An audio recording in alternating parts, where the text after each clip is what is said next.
Welcome Trinidad and Tobago to our News 4 report, a product of the Government Information Services Limited. I'm Nicola Barreto.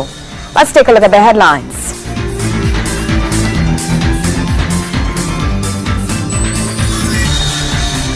The Trade and Industry Minister says the Caribbean has laid the foundation to being the launch pad for business pads in the Western Hemisphere.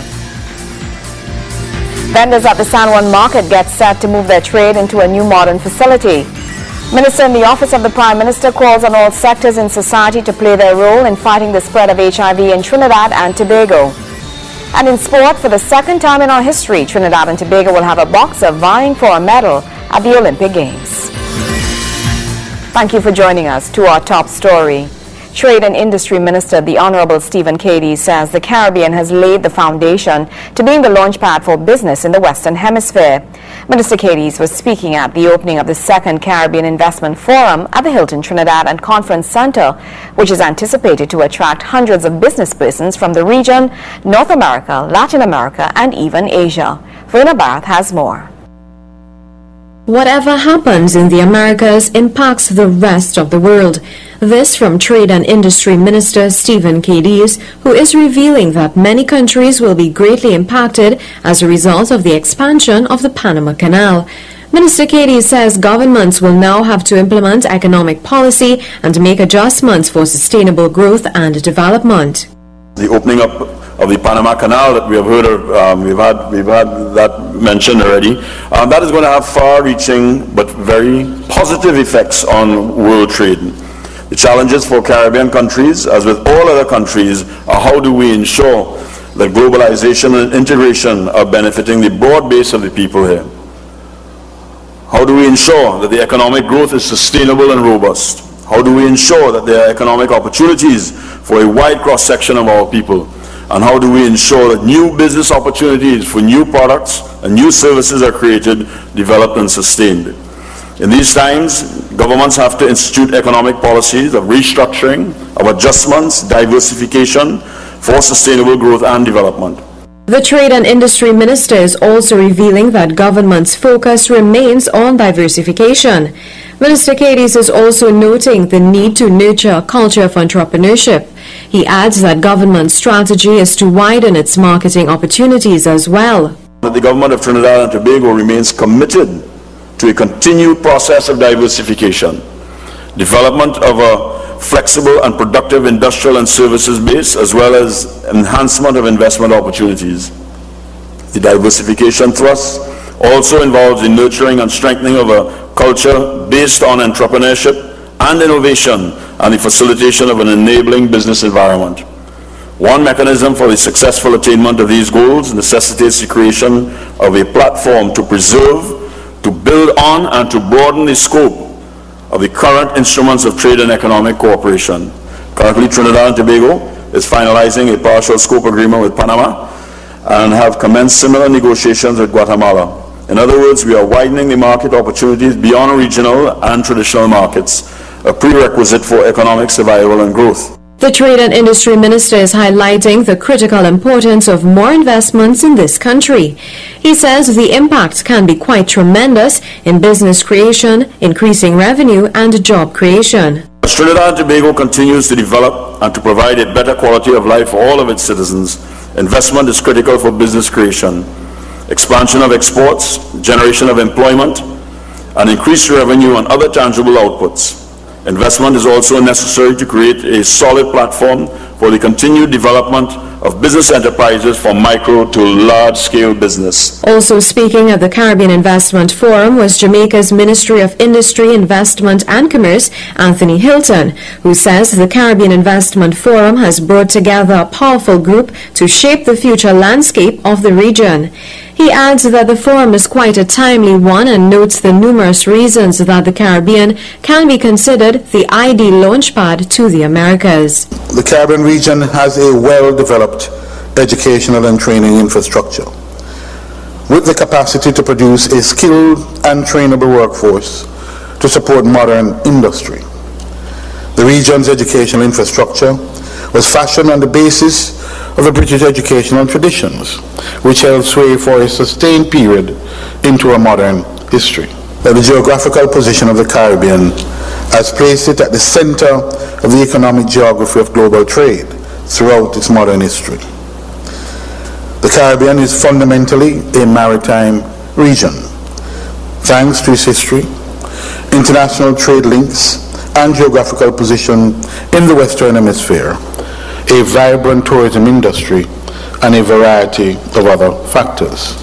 Veena Bharath, News 4. Vendors at the San Juan Market can get set to move their trade into a new modern facility. While 2 of the 3 buildings that comprise the market complex have been completed, government is assuring that the entire project will be completed within budget and by the end of this year. Kimberly Ramkalawan has the story. 2 of the 3 completed buildings of the San Juan Market are now open for public use. The project has been in the making for the past 12 years, but while the project is yet to be completed, Minister in the Ministry of Local Government, Rudranath Indar Singh, noted that his ministry remained committed to delivering to the people. He made the comments while delivering his featured speech at the opening of the new buildings. We are moving towards the completion of the entire market complex. And this is in itself part of this government's commitment and philosophy from the point of view of local to ensure that markets that fall under the purview of the 14 regional corporations throughout the length and breadth of Trinidad and Tobago is upgraded to a form and fashion that all stakeholders, inclusive of vendors, inclusive of consumers, and inclusive of all those who would utilize these facilities, would feel a sense of pride, a sense of patriotism. The modern facilities will house close to 400 vendors when completed. The minister also took the time to urge vendors and visitors at the market to be mindful of preserving the building and its environs to the highest level. I give you the assurance that the completion of this complex would have the thorough support of the Ministry of Local Government and the People's Partnership Government. And in relation to this particular facility, I want to appeal to the Sawa-Laventil Regional Corporation and all the stakeholders to ensure that the pristine condition, the environment and so on, is upheld in a thorough manner. He maintained that improving the services at the market required continuous dialogue with all parties. The political directorate will continue to have a deep sense of dialogue with the Sawa-Laventil Regional Corporation and also all the stakeholders so that we could have a thorough and a true appreciation of the needs of the Burgesses as we move towards delivering and as we move towards satisfying the Burgesses of approximately 150,000 who would use these particular facilities. The new facilities include shopping comfort for patrons in a fully air-conditioned enclosure, while vendors have access to cold storage equipment that would aid in keeping meat fresh. News 4 continues right after the break. Stay with us.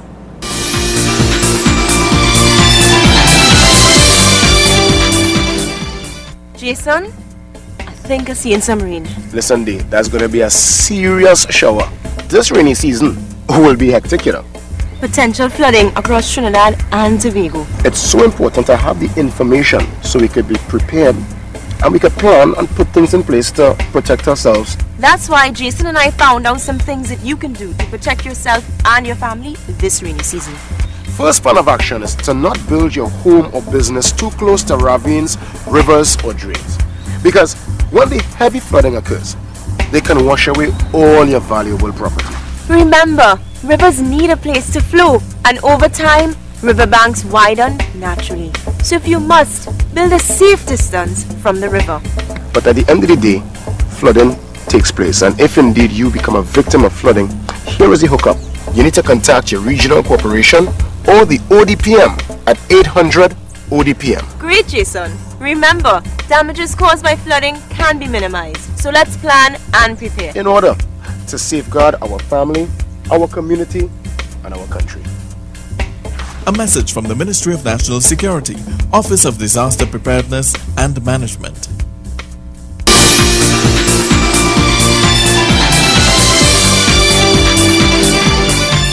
Thank you for staying with us. Minister in the Office of the Prime Minister, Roger Samuel, is calling on all sectors in society to play their role in fighting the spread of HIV in Trinidad and Tobago. He was speaking at the Trinidad and Tobago's National Strategic Plan at the Cascadia Hotel. Minister in the Office of the Prime Minister, Roger Samuel, says persons, particularly the younger generations, are beginning to view HIV infection and its spread as a normal occurrence. He says no longer do persons treat with the severity of the situation, as they have begun to accept that it's all part of life here in Trinidad and Tobago. The minister was speaking at the Trinidad and Tobago's National Strategic Plan at the Cascadia Hotel. There are things that we tend to overlook as adults because we were born and we grew up at a time, and then HIV came into the scene. But now it's on the scene. And people are living and every day hearing about it, and we're talking about it, but it's no longer part of the everyday talk as it was in the 1980s and the early 90s. And now it's a different situation, and young people will say today, well, you have to die of something anyhow. So it's a totally different mindset and a totally different culture that we face today. And as we look at our strategic plans and then the implementation of those plans, we're going to have to take into consideration the mindsets of our youth, the mindsets of a generation that is accustomed to HIV/AIDS and is no longer impacting their minds as it impacted our minds. Minister in the Office of the Prime Minister, Roger Samuel, says support mechanism needs to be put in place for persons who are HIV positive. He says for too long, HIV-positive patients in rural communities have had to endure the stigma of accessing treatment in isolated areas. He is also calling on the community development programs to come on board to bring relief to such persons. We have got to now ensure that the mechanisms for support are in place. Too often we visit some of the rural communities and people who are infected with HIV/AIDS, and they don't have the kind of service support necessary. Many of them, many people that I know are not accessing the kind of things and the kind of amenities that are supposed to be there to provide a relief to their circumstance. I have met with people who are not having a proper diet, and they're on treatment, and if they're not having a proper diet and they're on treatment, that's a kind of thing that none of us wants to face. And we've got to ensure as we go forward that the social services are getting to where it's supposed to get, and that the Ministry of the People and Social Development and all of the community development programs are getting to those people. Minister Samuel says all efforts need to be taken by the various groups in society to ensure that the number of incidences of HIV in this country doesn't increase. If we can now collaborate all of these thoughts and ideas and put it all together, then we can come up with a comprehensive approach to deal with HIV in Trinidad and Tobago, so that we can significantly reduce the incidence of HIV/AIDS infections in Trinidad and Tobago, and that we can mitigate the negative impact of HIV and AIDS on persons infected and affected in Trinidad and Tobago. Veena Bharat, News 4. Assurances at the Brian Lara Treatment Center is safe for cancer patients in need of treatment. The issue shot to life last year when over 200 persons were exposed to over-radiation at the center. However, Health Minister Dr. The Honorable Fuad Khan has given the thumbs up to the center, as he says the machines have been recalibrated and are ready for use once again. Cancer patients in Trinidad and Tobago are once again being assured that a Brian Lara Cancer Treatment Center is safe for use. Health Minister Dr. Fuad Khan gave the green light during the weekly post-cabinet media briefing when he said all machines have been given the go-ahead for the use in the treatment of patients. The problem has been addressed and the calibration has been done, and it's under various regulations by the Ministry of Health, and regulations have been drafted in the hands of the Attorney General. I want to assure the population at this time, as we speak, all the machines are safe, and there is no, as I say, possibility of any occurrence at this time. The ministry is also said to be working with the International Atomic Energy Agency to develop an incident evaluation process. What I am doing with the IAEA on this approach is to find an incident evaluation process of how the incident occurred and why it occurred and who basically might have been responsible, if anyone is culpable. What the IAEA did in the last investigation, we took it from the position of the patients that have been affected, and to assess those patients that were affected in a manner that the terms of references that the IAEA asked us for. Minister Khan also announced that apart from the evaluation, a partnership between the International Atomic Energy Agency and this country is currently being pursued. I've spoken to the Minister of Foreign Affairs and Communications, and a note will be coming to Cabinet to allow us to become members of the IAEA.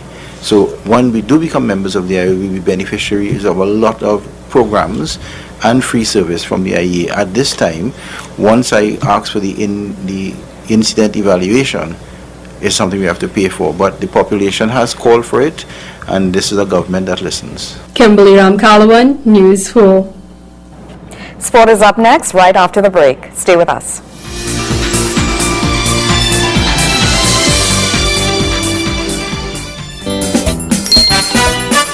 Meet the Kissoons. It's Saturday, and everyone has to do their part to clean the house. Everything was flowing perfectly until... Daddy, radio again? No. Don't let this happen to you. Pay your bill today. The Water and Sewage Authority of Trinidad and Tobago. Water security for every sector. Deliver it. Sustain it.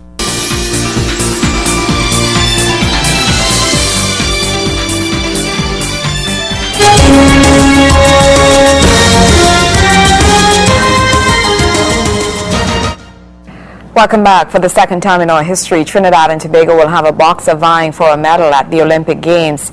Carlos Suarez will follow in the footsteps of Kurt Sinnett when he takes to the ring at London 2012. The American-born fighter returned to Trinidad and Tobago yesterday from the Olympic qualifiers of the Americas. And News 4 Sports was there. Wayne Cunningham has more. Trinidad and Tobago will have a boxer in the light flyweight division at the London 2012 Olympics. He is Carlos Suarez. Suarez was part of a highly talented 9-member team who participated at the Olympic qualifiers of the Americas in Brazil, but was the only qualifier for London despite some good performances. Cecil Ford, president of the Amateur Boxing Association, indicated that it was a collective effort getting the team well prepared for Brazil. This is the icing on the cake. I want to thank the minister for having faith with us. I want to thank Boxer Potts, my good friend, for walking distance with me through this. I want to thank the permanent secretary. They all stood with us, and I feel very proud today, after so long in the wilderness, to have qualified a boxer with national coaches. We did it before with Sinnett, but we did it with a Cuban coach. Now I want to praise my coaches for what they have done. News 4 Sports then caught up with Suarez and asked about his preparation leading up to the qualifiers and about his decision to represent Trinidad and Tobago. It was intense. A lot of ups and downs. You know, we brought some different countries in and we were sparring. I mean, it was rough, but it was a good experience, and it all worked out for the good, so it's all a plus. To get the U.S. spot, but that didn't work out so well. There's a lot of favoritism there. So then, you know, my mom, we all sat down, we talked about it, and I decided to come over here and represent Trinidad. And, you know, it's been a lot of training and hard work lately. And to actually qualify was just amazing. It was a great feeling. When asked if he was intimidated seeing the best boxers in the Americas on show, he exuded a confidence which is necessary for a top fighter. Really? Not for me, at least. I always have confidence in myself, so I kind of felt like, okay, you know, but I know the top countries who they would have been, so I was just hoping for a draw to where I could kind of visualize how he's going to fight. The 49-kilogram pugilist has big plans following the games of the 30th Olympiad. After the Olympics, I'm going professional.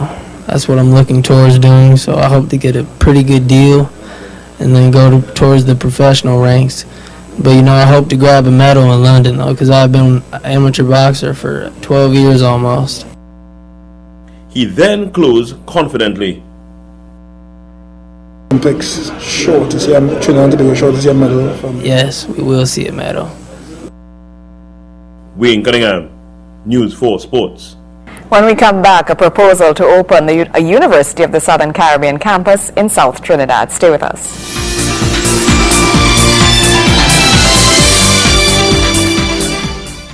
Adults aren't the only ones who beat up on kids. Sometimes kids beat up on kids. Every child has the right to be protected from violence, abuse, and neglect. Because I shouldn't be afraid to go to school or play with my friends. Because no child should be hurt by adults or by other children. Because safety is my right. Stop the bullying.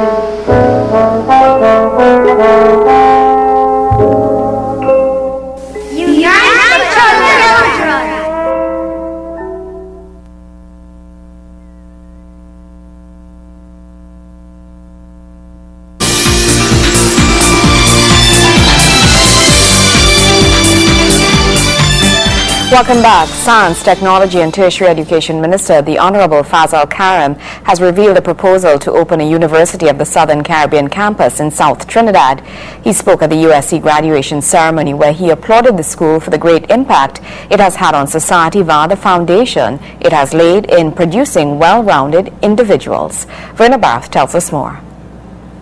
The University of the Southern Caribbean is known to focus on the holistic development of its students. USC, formerly known as the Caribbean Union College, is situated at Maracas Valley in St. Joseph and attracts students from many other Caribbean islands, as well as various parts of Trinidad and Tobago, even as far south Trinidad as Erin and Point Fortin.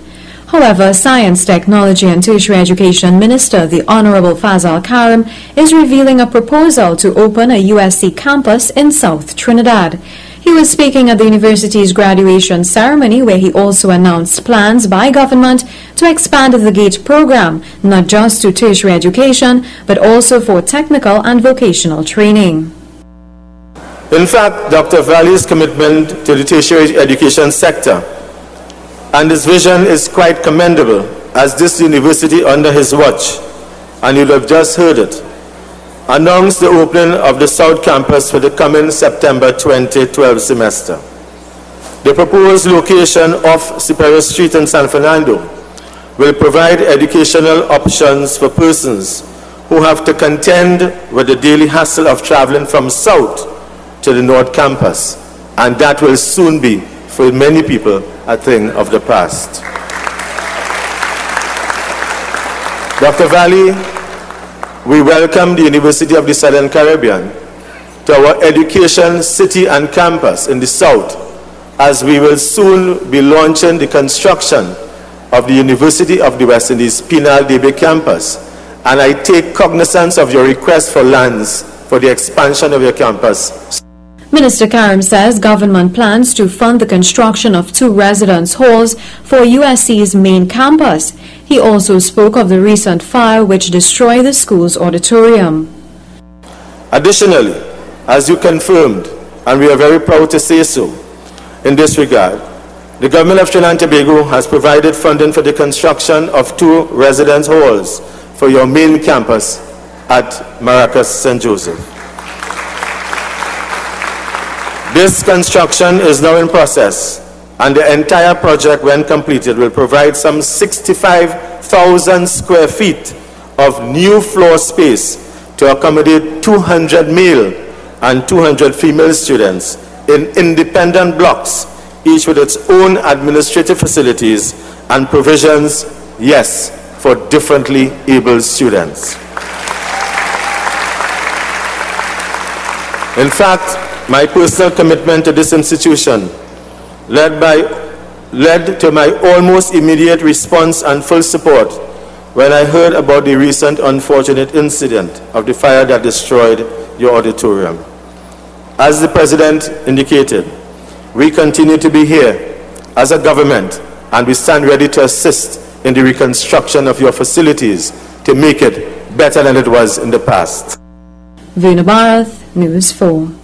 Well, that's how we wrap up this edition of our News 4 report, a product of the Government Information Services Limited. I'm Nicola Barreto. Thank you for joining us.